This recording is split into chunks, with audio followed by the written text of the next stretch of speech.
Hello అండి, అందరికీ నమస్కారం. నేను మీ కట్ట కార్తీక్.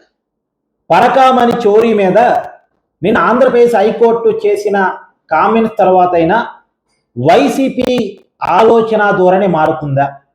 జగన్మోహన్ రెడ్డి గారు తన మాటల్లో తప్పుని గుర్తించి హిందువులకి క్షమాపణ చెప్తారా? మాట్లాడుకునే ప్రయత్నం చేద్దాం. నిజానికి హైకోర్టు ఎలాంటి కామెంట్స్ చేసింది, ఆ కామెంట్స్ చేయడానికి ఉన్న కారణాలు ఏంటి, జగన్మోహన్ రెడ్డి గారికి ఆ కామెంట్స్ ఎలా చంపపెట్టు అనేటువంటిది మాట్లాడుకునే ప్రయత్నం చేద్దాం. ముందుగా నా వీడియోని లైక్ చేయండి, మీ అభిప్రాయాన్ని కామెంట్ చేయండి, ఈ వీడియోని మీ ఫ్రెండ్స్ గ్రూప్లో షేర్ చేయండి. అలాగే కొత్తగా ఛానల్ చూస్తున్న వారు దయచేసి ఛానల్ని సబ్స్క్రైబ్ చేయండి. ప్రజల కోసం మాట్లాడుకునేటువంటి ప్రయత్నం చేద్దాం, కేవలం వాస్తవాల్లో మాత్రమే మాట్లాడుకునేటువంటి ప్రయత్నం చేద్దాం. మీ అందరికీ తెలుసు, జగన్మోహన్ రెడ్డి గారు గతంలో ప్రెస్ మీట్ పెట్టినప్పుడు ఆయన చెప్పిన మాట ఏంటంటే, పరకామణి చోరీ అనేది చాలా చిన్న కేసు. ఆయన చెప్పింది ఏంటంటే, $9 దొంగలించాడు, దాని విలువ 72,000 అన్నారు. $9 విలువ 72,000 కాదు. మరి జగన్మోహన్ రెడ్డి గారు తప్పుగా స్క్రిప్ట్ చదివారో, ఆయన అర్థం చేసుకుంటున్నాను పొరపాటు పడ్డారో నాకు తెలియదు. కానీ నిజానికి ఆ రోజు దొంగతనం జరిగింది 9 నోట్లు నిజమే. ఆ 9 నోట్లు అంటే ఒక్కొక్క నోటు $100 విలువ. $900 దొంగతనం చేయబడింది. అంటే దాని విలువ ఆనాటి లెక్కల్లో, అంటే మన కరెన్సీలో 72,000. ఇది జగన్మోహన్ రెడ్డి గారు చెప్పాలి, కానీ చెప్పడంలో పొరపాటు జరిగింది. సరే, తప్పుగా చెప్పారేమో అనుకుందాం, ఒకసారి అది పక్కన పెట్టేస్తే. నిజానికి 72,000 దొంగతనం చేసినటువంటి ఆ రామారావు అనేటువంటి వ్యక్తి హుండీ లెక్కలు చేస్తూ 14 కోట్ల రూపాయలు దేవుడికి తన సొమ్మును రాసిచ్చి కేసును రాజీవ్ కుదుర్చుకున్నాడు. 72,000 దొంగతనం చేసిన వ్యక్తి 14 కోట్లు ఇచ్చాడంటే అతనికి పిచ్చా, దాన్ని నమ్మే మనకి పిచ్చా, దాన్ని సమర్థిస్తున్న జగన్మోహన్ రెడ్డి గారికి పిచ్చా? ప్రభుత్వ విలువలో 14 కోట్లు, రియల్ విలువలో ఆస్తి విలువ 40 కోట్లు అంట. ఇవాళ నేను ఒక టీవీ ఛానల్ డిబేట్కి వెళ్ళాను.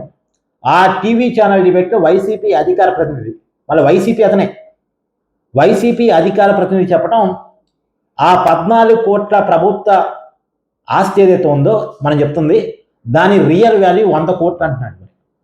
అంటే 72,000 దొంగతనం చేసిన వ్యక్తి 100 కోట్ల ఆస్తిని దేవుడికి రాసిచ్చాడట.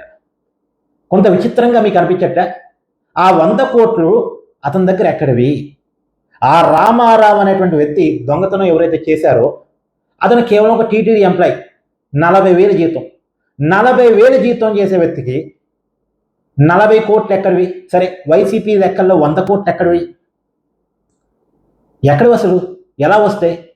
ఒకవేళ నిజానికి అతనికి తాతల తండ్రి నుంచి ఆస్తి ఉంది అనుకుందాం, మరి 100 కోట్లు ఆస్తి ఉన్నోడు 72,000 దేవుడి సొమ్ము కోసం కకృతి పడతాడా?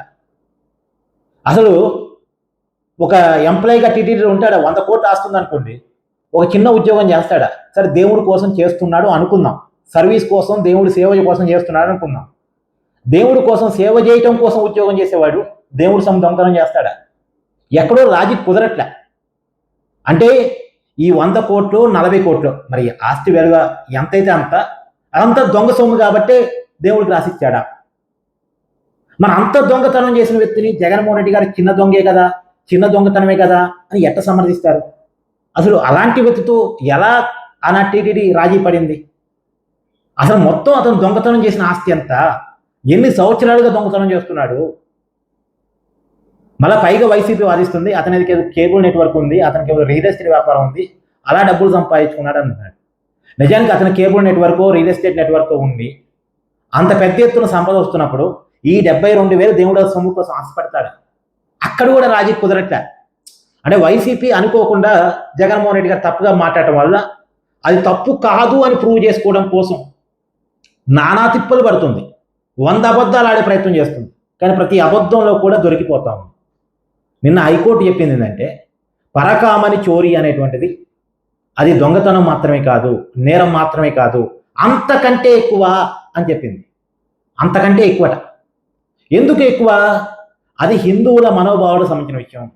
ఇప్పుడు మీరైనా నేనైనా తిరుమల వెళ్ళినప్పుడు దేవుడికి ఎందుకు కానుకలు ఇస్తామండి? ఏ ఉద్దేశంతో కానుకలు ఇస్తాం? మనమిచ్చిన కానుకలు తిరుమల తిరుపతి దేవస్థానంలో సేవల కోసం ఉపయోగిస్తారు, హిందూ ధర్మం యొక్క ప్రచారం కోసం ఉపయోగిస్తారు. దేవాలయాల అభివృద్ధి కోసం ఉపయోగిస్తారని ఇస్తాం, అంతే కదా.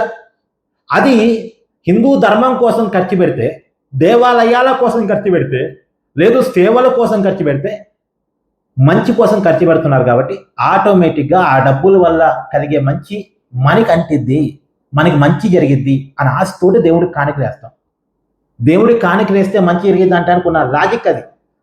మనం సంపాదించే సొమ్ములో తృణమో ఫలమో దేవుడికి సమర్పిస్తే, ఆ సమర్పించే దాని వల్ల మంచి జరిగితే ఆ మంచి వల్ల మనకి మంచి జరిగిద్ది అనేది మన ఆశ, మన మనోభావం. కానీ మనం వేసే డబ్బులు దొంగల పాలైనవి అనుకోండి, మనకి మంచి జరిగిద్దో లేదో పక్కన పెడితే చెడు జరిగిద్దేమో ఒక భయం అనుకుంటుంది. అంటే ఇది మన మనోభావాలకు సంబంధించిన విషయం, ఇది భక్తుల మనోభావాలకు సంబంధించిన విషయం. నిన్న కోర్టు అదే చెప్పింది, ఇది భక్తుల మనోభావాలకు సంబంధించిన విషయం. మరి దీన్ని చిన్న దొంగతనం అంటాడేంటి జగన్మోహన్ రెడ్డి గారు? నిన్న కోర్టు చెప్పింది, రాబోయే కాలంలో ఏ టెక్నాలజీ వాడి మనుషులు అంటే తప్పు చేస్తారు, టెక్నాలజీ తప్పు చేయదుగా. మనిషి తప్పు చేస్తాడు, మిషన్ తప్పు చేయదుగా. కాబట్టి మిషనరీ ఏ టెక్నాలజీని వాడి డబ్బులు రక్షించండి, హుండీ డబ్బులు దాన్ని ఒకసారి పరిశీలించండి అని టీటీడీకి ఆదేశాలు జారీ చేసింది. ఆల్రెడీ ఇప్పుడు టీటీడీ బోర్డు చైర్మన్గా ఉన్నటువంటి బిఆర్ నాయుడు గారు ఏ టెక్నాలజీని టీటీడీలోకి తీసుకురావాలని తీవ్రమైన ప్రయత్నం చేస్తున్నారు. టెక్నాలజీని ఎక్కువగా వాడాలని ఆయన కోరుకుంటున్నారు. సేవల విషయంలో కూడా ఏ టెక్నాలజీని పెంచాలని అనుకుంటున్నారు. చూద్దాం ఏ టెక్నాలజీ ద్వారా ఇలా లెక్కింపులు జరిగితే ఇలాంటి దొంగలకి అవకాశం ఉండదేమో అనేటువంటిది ఒక మంచి అభిప్రాయం. కాకపోతే జగన్మోహన్ రెడ్డి గారు ఇక్కడ గుర్తించాల్సిందంటే, మొన్న మాట్లాడింది చాలా పెద్ద తప్పు. ఒక దొంగని రెడ్ హ్యాండ్గా ఓపెన్గా పబ్లిక్ ప్రెస్ మీట్లో ఒక మాజీ ముఖ్యమంత్రి అయ్యండి, ఒక పార్టీకి అధినేత అయ్యండి సపోర్ట్ చేయటం అనేది ఈ దేశంలో అలా ఎవరు చేయరు. ఇంకా కొన్ని జగన్మోహన్ రెడ్డి గారికి మాత్రమే సాధ్యం, కొన్ని వైసీపీకి మాత్రమే సాధ్యం. తిరుమల తిరుపతి దేవుణ్ణి తన ఇంట్లో సెట్ వేయించుకొని పూజ చేయడమైనా ఆయనకే సాధ్యం. ఆ దేవస్థానంలో దొంగతనం జరిగితే దొంగతో రాజీ చేపించడమైనా వాళ్ళకే సాధ్యం. ఆ రాజీ చేపించడాన్ని, దొంగతనం చేసిన దొంగని వెనకేసుకు రావటమైనా వాళ్ళకే సాధ్యం. ఇది కేవలం వైసీపీకి జగన్మోహన్ రెడ్డి గారికి మాత్రమే సాధ్యమయ్యే విషయం. ఇంకెవరు అంత ధైర్యం చేయలేరు. దట్ ఈజ్ జగన్మోహన్ రెడ్డి గారు. సరే, మీ అభిప్రాయాన్ని కూడా కామెంట్ రూపంలో తెలియజేయండి. Thank you.